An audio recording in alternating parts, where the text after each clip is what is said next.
UK aid agency Oxfam has warned of devastating consequences if more arms are sent into Syria. Britain, however, believes arming the rebels would complement rather than work against the peace process, claiming it would strengthen the opposition hand in negotiations with Assad. Anti-war activist Richard Becker says the arms embargo never stopped Western supporters of the opposition. The arms embargo is a bit of a fiction anyways. The arms are pouring into the opposition in Syria. They're coming from Qatar and Saudi Arabia. They're undoubtedly being organized by the United States and the other NATO powers. What they really mean is that they want to send heavier weapons in, and because the opposition has suffered serious setbacks recently.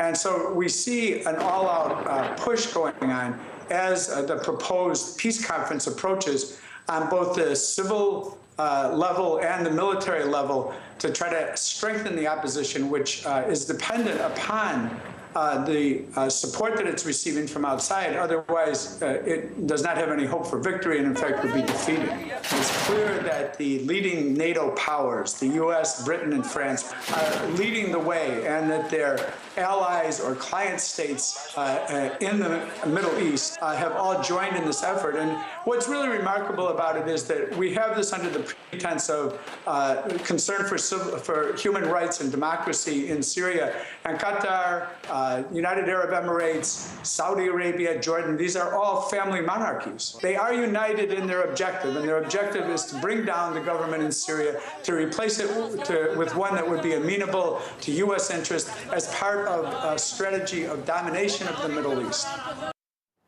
Meanwhile, one of the strongest U.S. advocates of the Syrian opposition, Senator John McCain, has made a surprise visit to Syria for talks with rebel leaders. Soraya Sepah-pour Ulrich, an independent researcher and writer, says Washington is not entirely sincere when it calls for peace talks.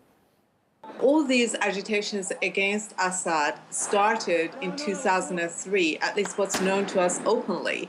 And there was, in fact, an article written in the Time magazine in December of 2006, which mentioned there had been secret meetings going on, and they cited some secret documents in which it was stated that the opposition was being nurtured in Europe with America's support. So this much we know. And at the same time, we know that John McCain, Senator McCain, he went to Syria to meet with the Free Syrian Liberation Army, whatever they like to call them, the opposition. So America is involved in all this.